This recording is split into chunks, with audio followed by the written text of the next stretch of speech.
Good morning. I'm Brad Penner, Chairman of Church Council here at the SEMC.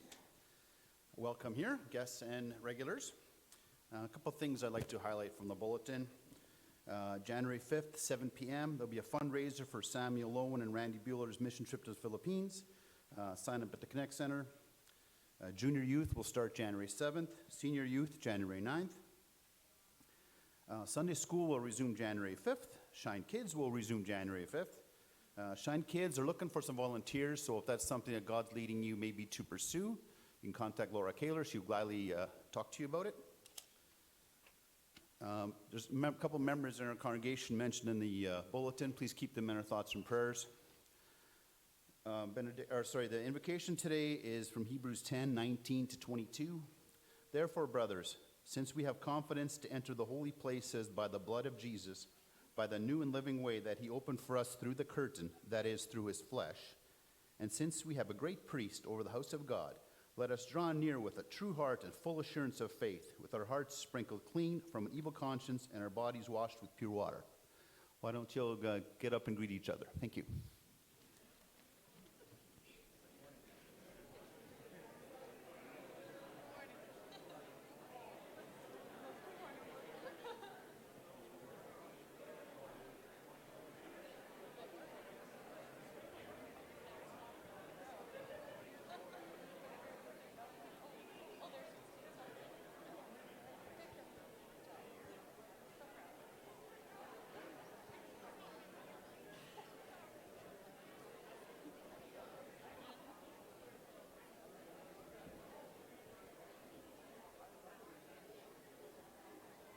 Good morning, church.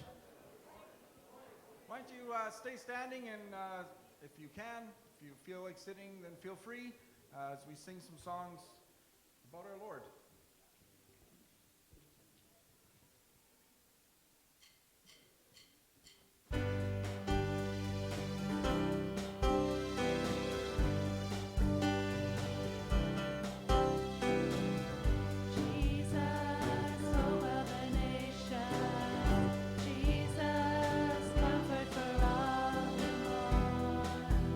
You are the source of heaven's hope on earth.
as you start to reflect on the year past, because we tend to do that now, that you, like me, will be able to stand amazed at the marvelousness of our God.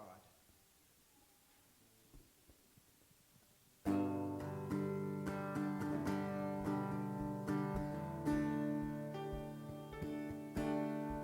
think we might just, that wasn't very marvelous there. I think we're just gonna start that one again there.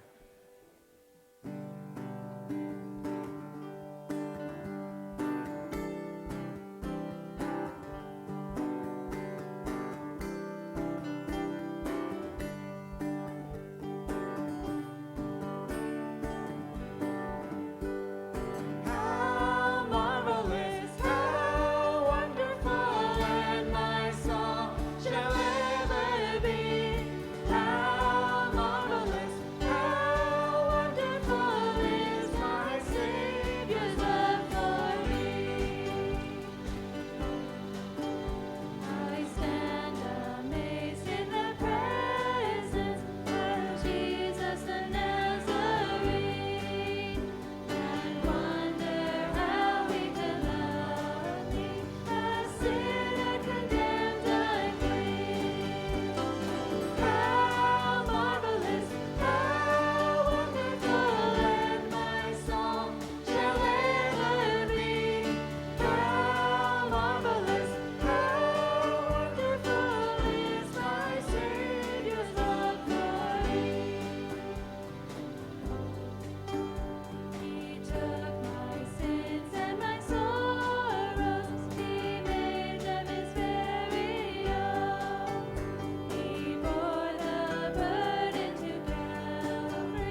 Good morning.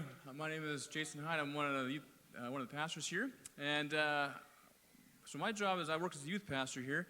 And one of the exciting parts about my job is seeing our youth graduate and move on to new things and continue to take further steps in their walk with God. And so this morning we're going to spend some time in prayer for two of our youth graduates who are moving on to some new mission opportunities. So what I'd like to do is invite Lily and Tori, if you are here as well, invite you to come up. And they're going to share a little bit about what they have going on, and then we'll spend some time in prayer for them. Good morning. I'm Lily, and I'm Tori. And in about 9 days, we're going to be going on a plane to Australia to attend the YWAM that they have there in Perth. It's a 6-month program. 3 months are spent in Australia and doing lectures and learning, and then the 3 months are spent on outreach to a location that we do not yet know. Some of the prayer requests or things that we would appreciate prayer for would be safety throughout the trip, just peace about everything as it's a pretty big step, and just that we would be able to have open hearts and minds to whatever God's going to show us and just his plan for the next 6 months. So as our practice, I invite you, if you would like to come join us as we pray for these two girls, I invite you to come forward, and we'll surround them and pray for them.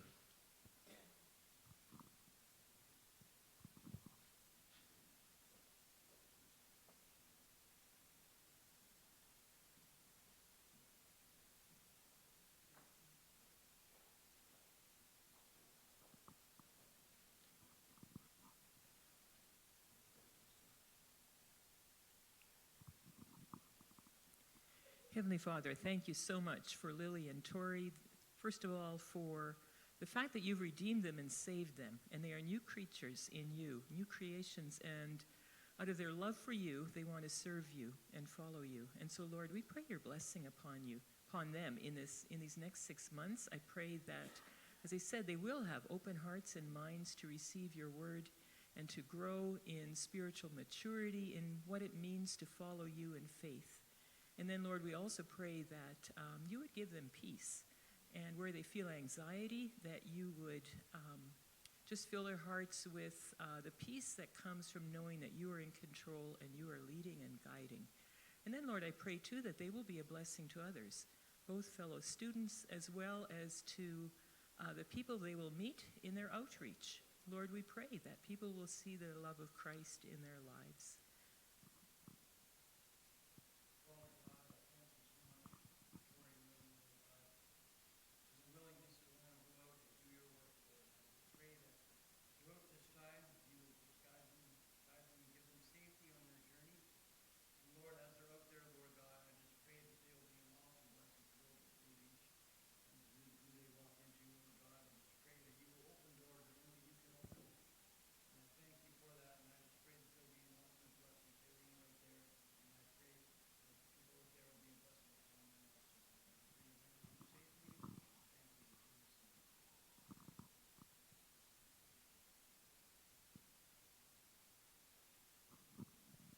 Heavenly Father, thank you for the opportunity that these young ladies are being presented with. Lord, I'd like to offer their parents to you. It's going to be stressful as mom and dad and siblings to let them go, just to release them into your hands, and knowing they're so far away that they can't just get in a car and go out there help them. It's the logistics involved of going out there if something happens is astronomical, Lord, but I know you have it in your hands. I just ask that you give the parents peace, give them understanding. They're letting their daughters go in the hope and the prayer that you will watch out for them and take care of them, and this is something that you will open their hearts to. And again, Lord, I ask that you just be with the parents and give them peace and comfort during this time. Thank you. Father, I too lift up Lily and Tori to you. I pray that they would depend heavily upon you, Father, as they leave what is known and what is familiar to what is somewhat unknown and unfamiliar. A place where maybe they'll just be the two of them for a while as they develop other friendships, where family and friends won't be so close by. But your Spirit will be with them. May they know that and may they sense that. And I pray, Father, that they would clearly hear your voice. That they would know that it is your Spirit speaking to them in positions that you put them, in places that they find themselves in.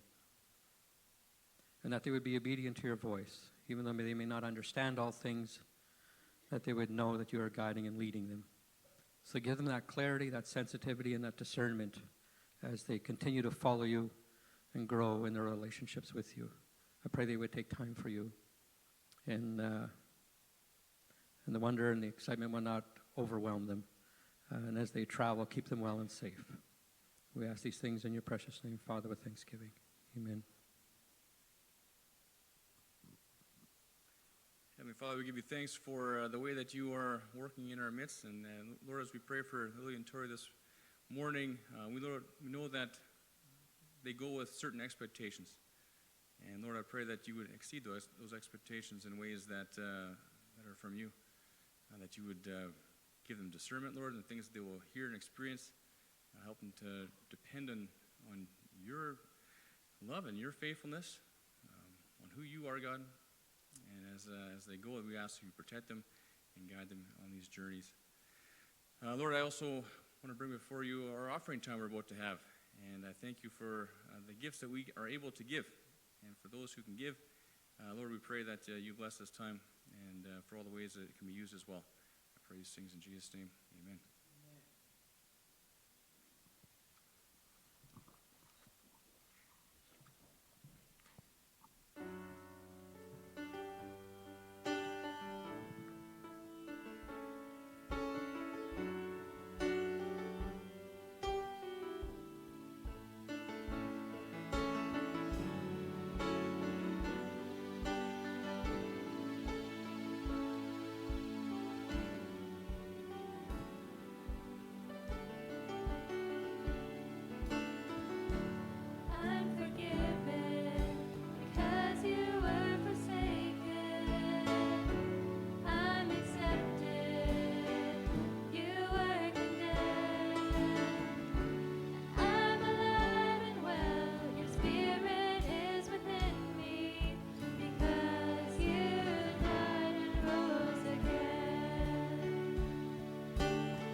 If you can, please stand with us again. Tim, you like standing, huh?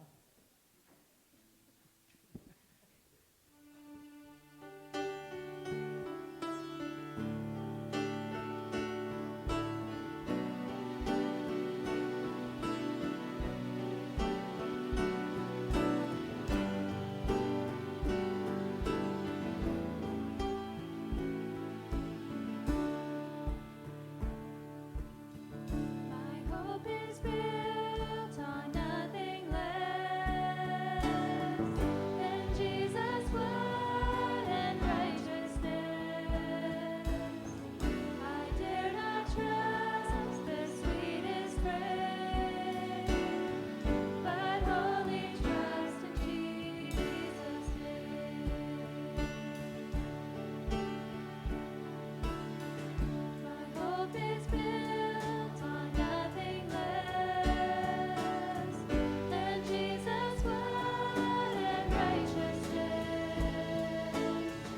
I dare not trust the sweetest frame, but wholly trust in Jesus' name. Christ alone, cornerstone, weak made strong in the Savior's arm. Through the storm, He is Lord, Lord of all.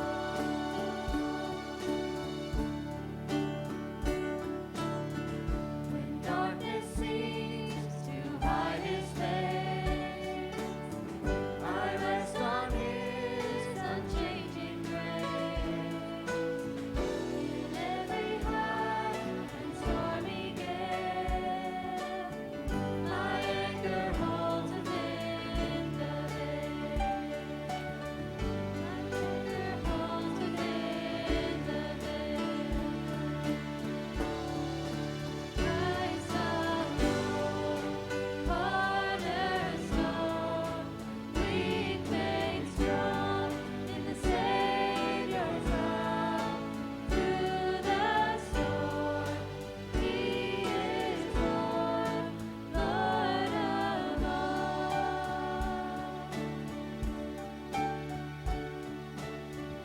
When He shall come with trumpet sound, oh, may I then in Him be found. Trust in His righteousness alone, all blessed who stand before the throne. Christ alone, cornerstone, weak made strong in the Savior's love. Through the storm, He is Lord, Lord of all. Christ alone, cornerstone, weak made strong in the Savior's love. Through the storm, He is Lord, Lord of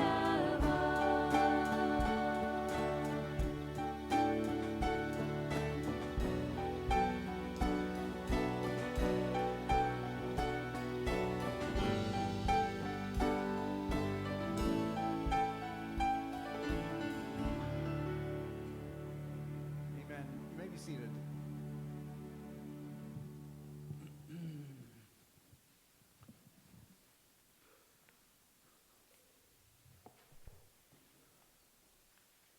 Good morning. How was your Christmas? That's a weird question, like asking a whole, like you can answer me really.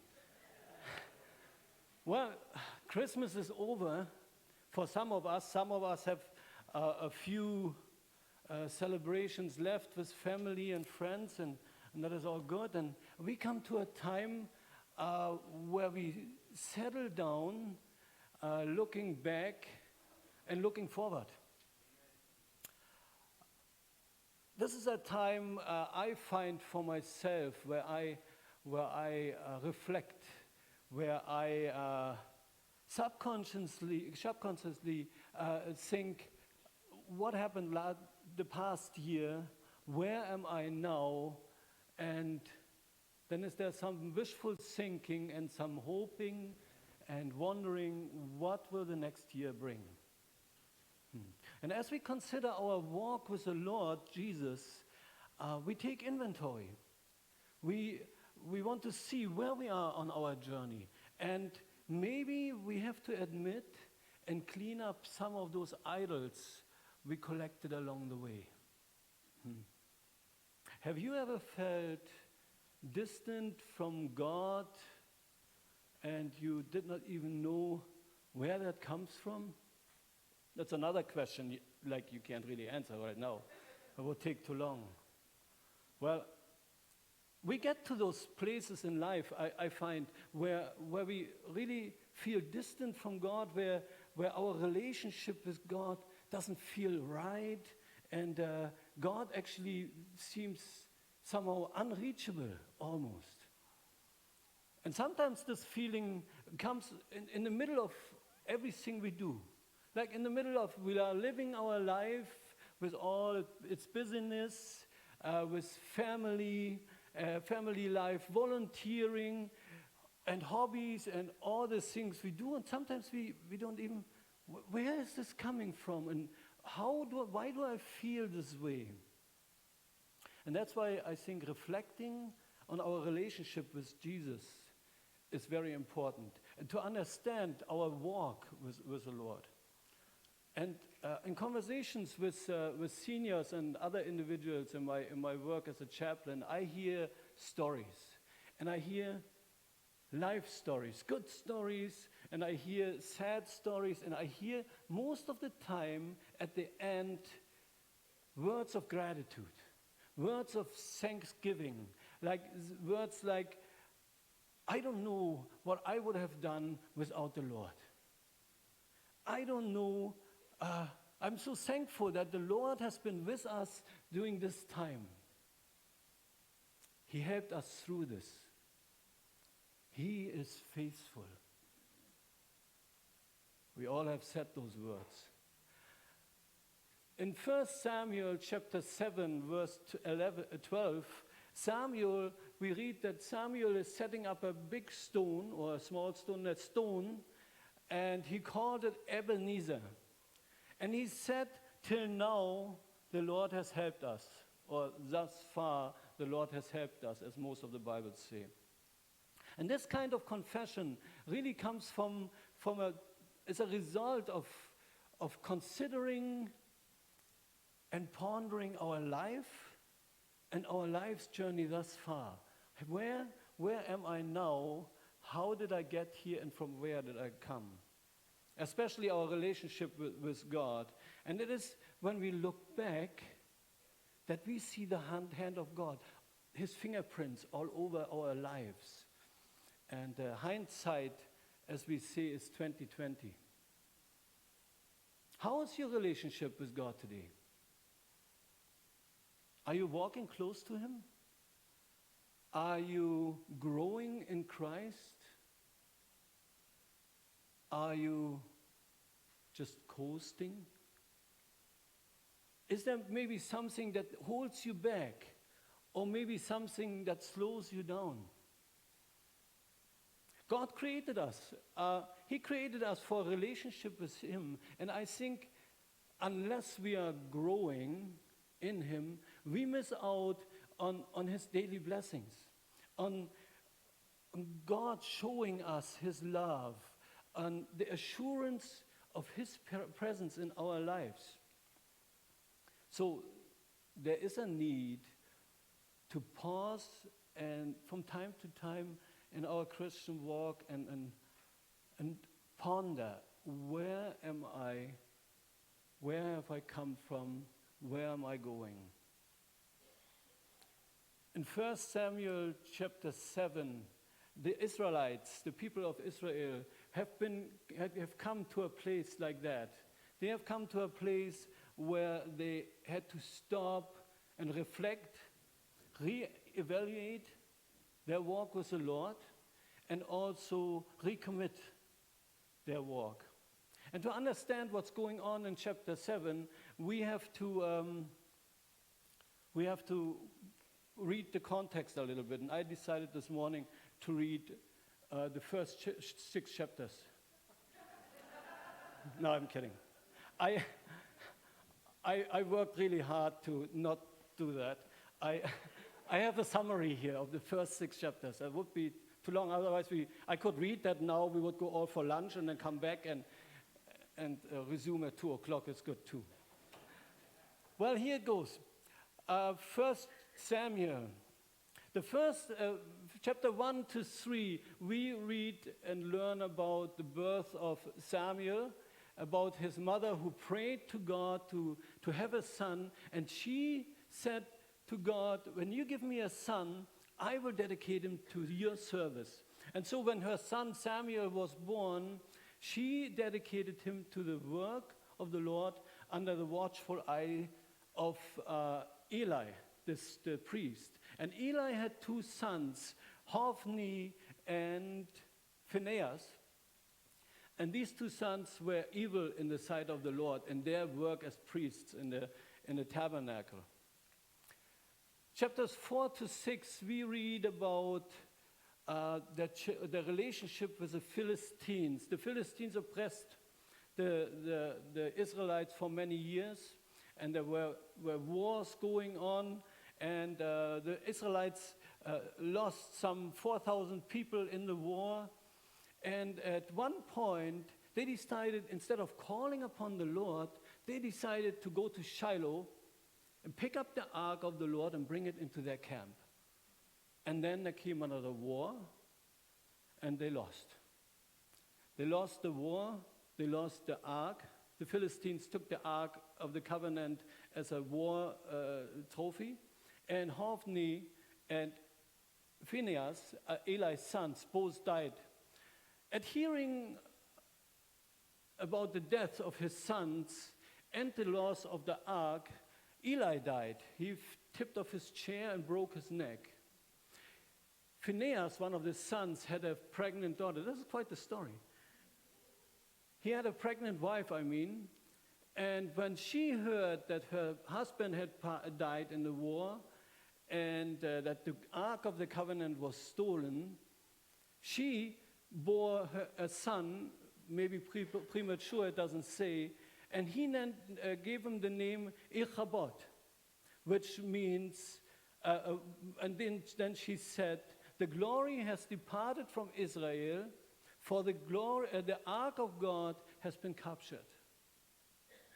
So then for 7 months, we read in chapter 6, the Israelites, the Philistines had the ark, and they went from place to place. And the Lord's hand, it says, was heavy upon them. He destroyed their god Dagon. The statue fell over a few times and broke into pieces. He caused a great panic in the camp, and he afflicted them with tumors. So after 7 months, they said, we got to get rid of that thing. They sent it back to the Israelites. And this is where we meet about 20 years later, after the ark has been restored to the Israelites. We meet the Israelites in close to the Mount, what is that called? There's a mount, and I have to find my Mizpah. Here we go. It's good to have a Bible. Samuel outlines in the first part a journey or a process of restoring an ongoing relationship with God. And there's a series of steps that he is going through, and we want to go through steps from being distant from God to the place where we can set up an Ebenezer and say, thus far, the Lord has helped us. When you don't have opened your Bibles yet, we are in 1 Samuel chapter 7. Let us pray. Heavenly Father, we thank you for this morning, and we thank you for a time that we could spend with family and friends at Christmas, celebrating your birth, Jesus. And after all these celebrations, we enter a time of quietness, of stillness, where we come before you and reflect on our journey with you. So as we reflect on 1 Samuel 7 this morning, Lord, I pray that you would bless us, open our hearts and our ears to hear from you, and to take your words onto our journey from here. In Jesus' name, amen.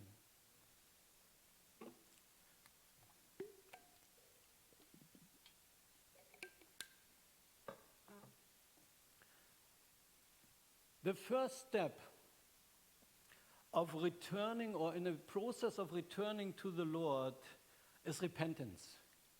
And Samuel gives us actually three key elements in the step of repentance, and I want to talk about that first. The first element is true repentance is mourning or lamenting after the Lord. And I begin reading at chapter 7, verse 1 and 2. And the men of Kiriath Jearim came and took up the ark of the Lord and brought it to the house of Abinadab on the hill. And they consecrated his son Eleazar to have the charge of the ark of the Lord. From the day that the ark has lodged in Kiriath Jearim, a long time had passed, some 20 years, and all the house of Israel had lamented after the Lord.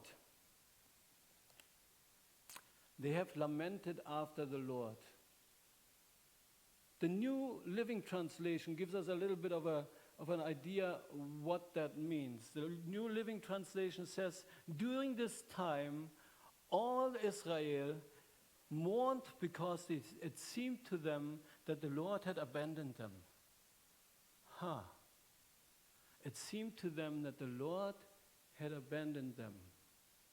When we feel God is distant from us, it's easy to blame him, right? It's easy to say, where is God in all this? Why is God not answering me? Why is God not doing anything? But really, God is there all the time.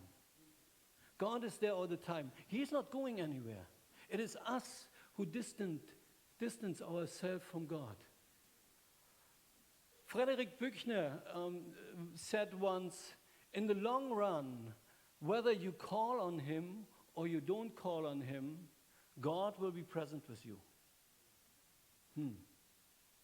Jesus told the parable of the prodigal son in John chapter 15. And he tells us that the father had two sons, and the younger son asked for his part of the inheritance. So the father split up his wealth and the property, and he gave him his part. And the younger son took off, leaving his father's house to live his own life. Why did he go? Why did he leave his father's house? Did he leave because he wanted to find himself a job, start a family, have children, have his own house, make a good living? No, he didn't. He left because of greed. He left because of lust, because of the attractions of the world that pulled him away from his father's house. And after all that money was gone, he became sorrowful. He became ashamed. Luke tells us that he came to his senses. And he decided to go back to his father.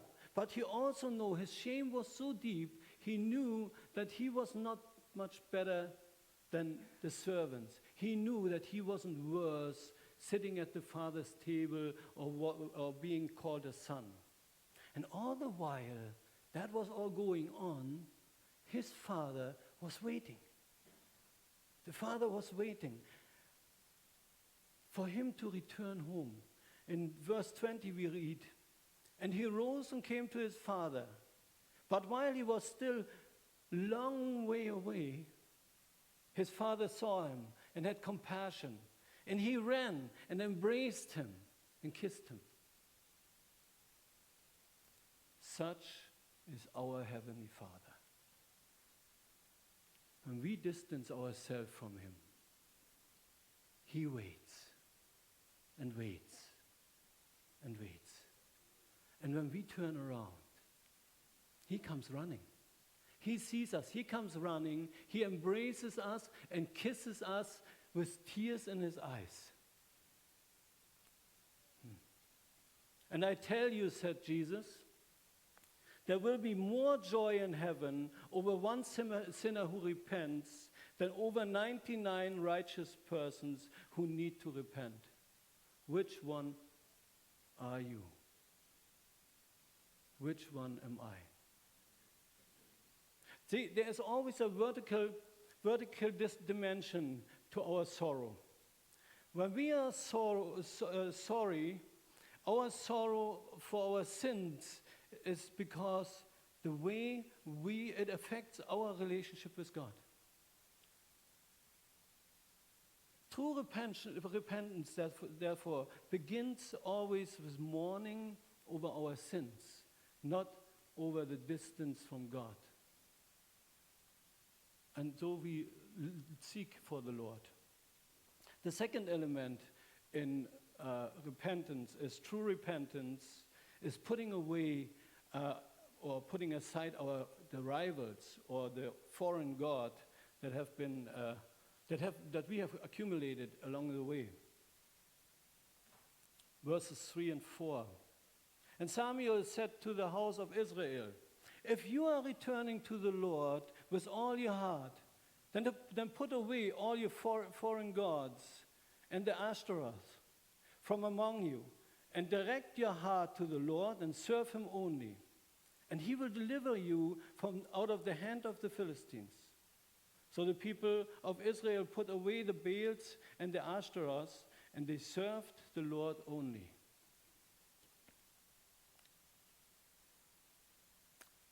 What are the rivals in your life today? You never walk away from God to nothing. There's always something that we allow to come between us and God. And if you feel today like you are not as close to God as you usually are, as you have been, what have you allowed to come in between? It is maybe a person. Maybe it is a job that takes more time. Perhaps it is money. Maybe it's anger. Maybe pride. What is it in your life that keeps you from God? See, coming back to God and keeping your idols, not putting away your idols, is like a man coming home to his wife after an affair and bringing that woman with. Now, how is that? I have been told women don't like that. Why? Wives don't like that. And none of us likes it. We want to have our wife, our husband, our spouse for ourselves. We are quite jealous. We are quite selfish when it comes to the relationship to our husband or to our wives. So why then do we think that we can come to God and bring all kinds of stuff with us? All kinds of idols and foreign gods that we pick up along the way. We think we can come to God and he will be okay with that. See, the Israelites broke the first and the second commandment, and we read that in Exodus chapter 20. It's quite clear here. And God spoke all these words, saying, I am the Lord your God, who brought you out of Egypt, out of the house of slavery. that's the same for us. You shall have no other gods before me. You shall not make for yourself a carved image or any likeness or anything that is of anything that is in heaven above or in the earth beneath or in the waters under the earth. You shall not bow down to them and serve them, for I, the Lord, am a jealous God. Jesus was asked once by a lawyer, which is the greatest commandment in all of the law? And he said, you shall love the Lord your God with all your heart, and with all your soul, and with all your mind. This is the first and great commandment. And another one is like that. You shall love your neighbor as yourself. On these two commandments depend all the law and all the prophets. The third element of, we are still in the first part of repentance, is repentance means that we have to commit ourselves to God. Samuel said, return to the Lord, put away all your idols and your foreign gods, and then direct your heart to the Lord and serve him only. Repentance is not just turning away from sin. It is turning towards God. Because when we turn away from sin and not to God, we leave a void. We leave a void that is like quitting smoking and taking up drugs. You are not really quitting, you are replacing, and probably with something even worse. And Jesus talked about that in Matthew chapter 12. When he talked about the unclean spirits, he said, when an unclean spirit has gone out of a person, it passes through waterless places, seeking rest, but it finds none. Then it says, I will return to the house from which I came. And when it comes back, it finds it empty and swept and in order. Then it goes out and brings with him 7 other spirits who are more evil than itself, and they enter with him as well. And the later state of that person is worse than the first. So it will be in this evil generation. The word of the Lord Jesus Christ. Doesn't that sound like Jesus is talking to us here, right now? In this world. Doesn't it make sense then to turn away from the sin and turn to God and fill that void with God? True repentance always begins with a Godward direction. It is turning to God, putting away your idols, and serving God only. There is no other way. Later on in chapter 12, Samuel tells the Israelites, only fear God and serve him faithfully with all your heart. Here's that with all your heart again. We've heard that now a few times already. For consider what great things he has done for you. Serve God faithfully and remember what he has done. Paul tells us in Colossians chapter 3, verse 17, and whatever you do, in word or in deed, do everything in the name of the Lord Jesus Christ, giving thanks to God the Father through him. Do everything in the name of Jesus Christ and give thanks to the Father. Remember what he has done. And Jesus said, you cannot serve 2 masters. No way. For either you will hate the one and love the other, or you will be devoted to the one and despise the other. You cannot serve God and money. And the love of money is the root of all evil, Paul tells us. So the first step in returning to the Lord is repentance. And the second step is a confession and worship to the Lord. So we read in verses 5 and 6, then Samuel said, gather all Israel at Mizpah, and I will pray for them to the Lord. So they gathered at Mizpah and drew water and poured it out before the Lord and fasted all that day. And then they said, "We have sinned against the Lord." And Samuel judged for the people at Mizpah. Here we see a corporate confessional service, a corporate confession of sin, a special service. Coming before the Lord, confessing the sin and worshiping other gods, and then turning and worshiping God alone. It's a ceremonial service. We see here the people gathering, Samuel, the judge, the pastor, praying for the congregation. And then the people pour out water, and there are quite a few different opinions about that. One is it might symbolize the repentant spirit of the people, and it might be a symbolic purification before the Lord as they pour out the water. And then the fasting and the confession are the practical acts of expressing their sincere sorrow and remorse. Well, we don't see this kind of service nowadays in the Western church. But we do gather. We do gather and remember what the Lord has done. We prepare our hearts and confess our shortcomings and confess them in preparation before a service, most of the time in personal prayer. And then we partake in a community and a congregational ceremony, which we call the Lord's Supper. We are not pouring out water, and we are not fasting on that day, but we drink a little cup of juice,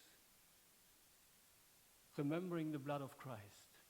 And we eat a little piece of bread, remembering the broken body of Christ. And then we are confessing the Lord's death and his resurrection until he comes again. As he has commanded us, do this in remembrance of me. The relationship has been restored. We can stand clean and clear before the Lord Almighty and worship only him with clean hearts. Verses 7 to 11 bring us to another point, to the victory that God gives us when we walk with him. Now the Philistines heard that the people of Israel had gathered at Mizpah, and the lords of Philippines went up against them. And when the people of Israel heard of it, they were afraid of the Philistines.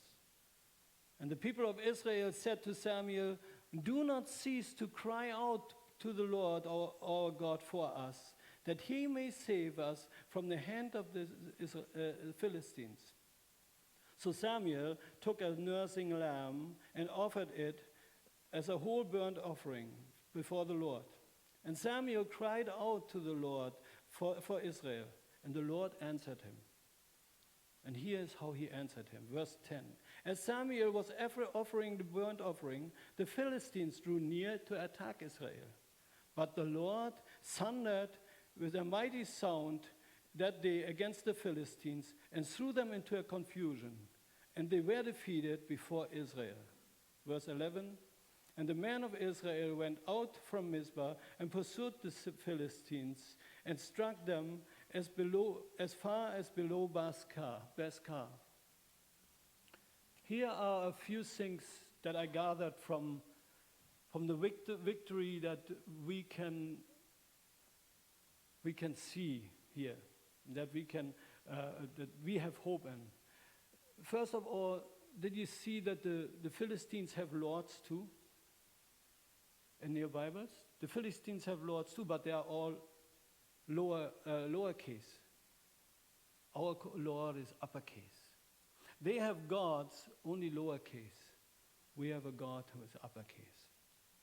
The people were afraid. It says here, the people were afraid of the Philistines, and that is normal because they were still oppressed by the Philistines, and that for many years.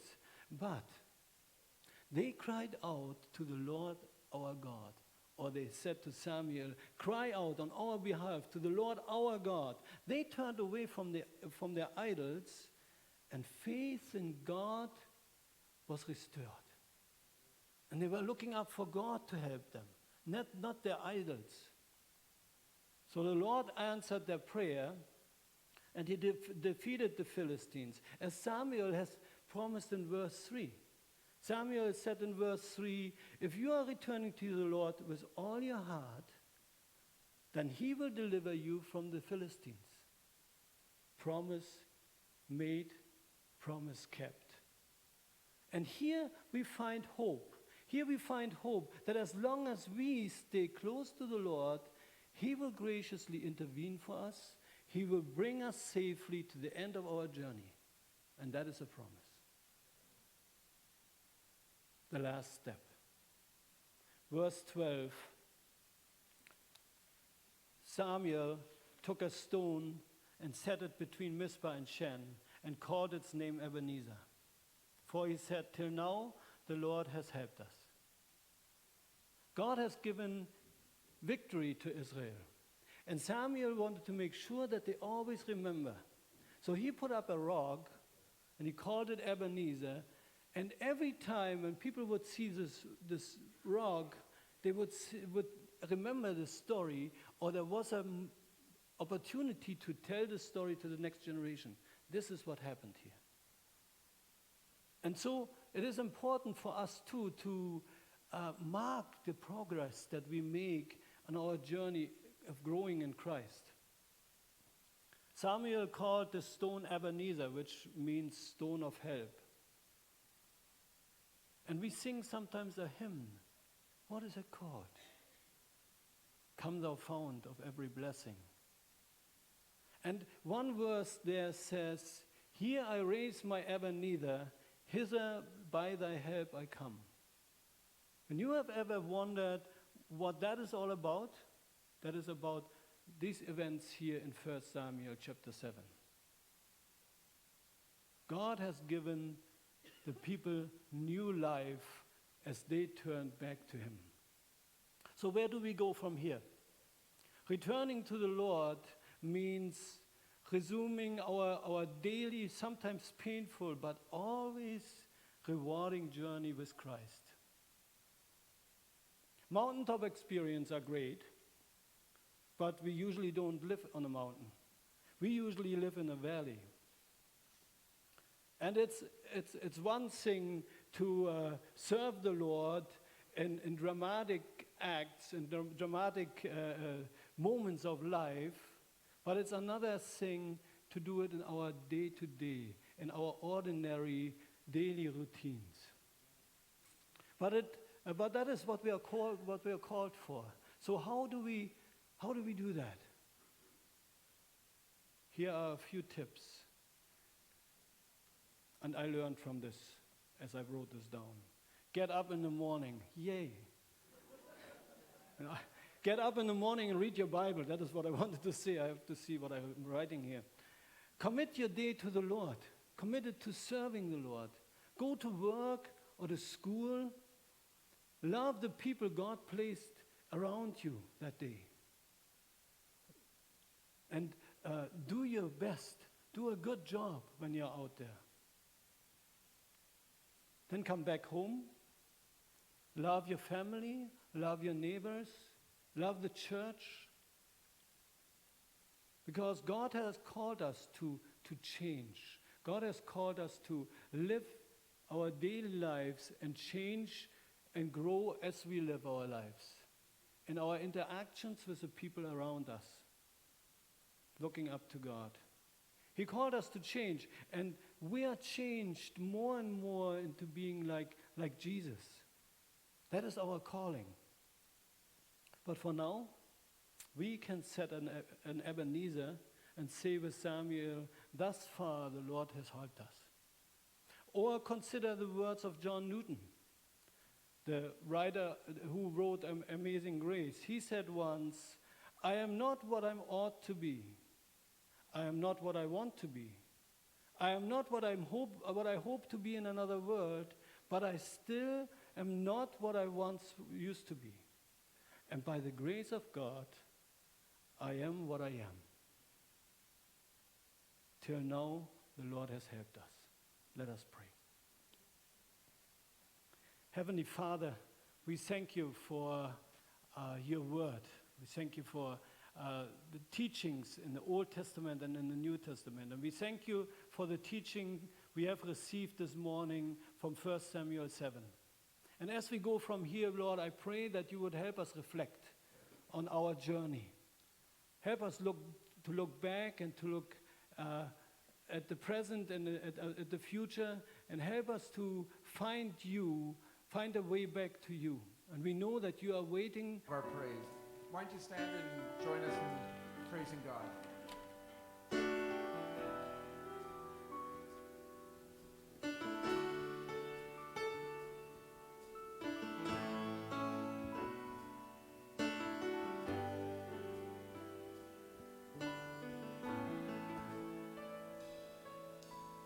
We fall down, we lay our crowns at the feet of Jesus.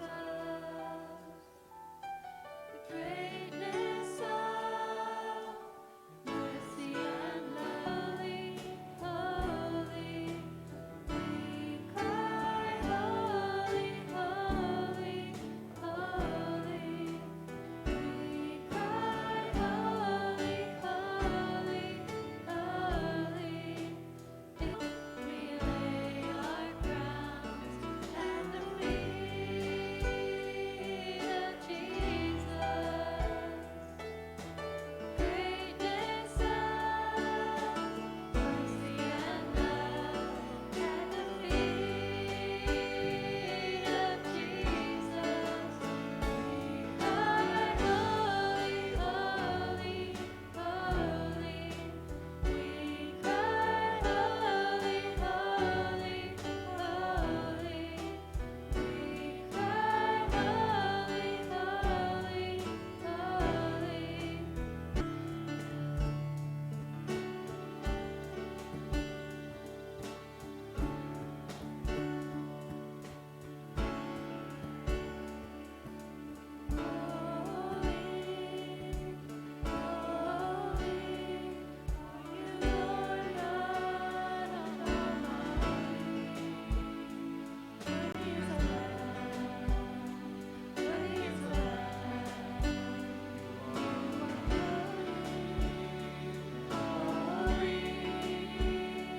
Are you Lord God Almighty? Worthy is the Lamb. Worthy is the Lamb. Holy. Are you Lord God Almighty? Worthy is the Lamb. Amen.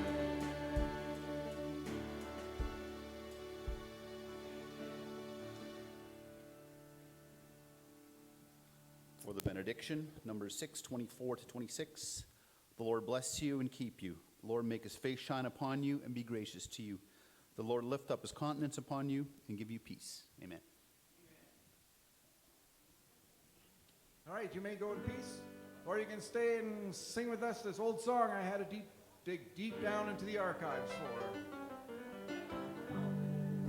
I've got home in glory land that outshines the sun.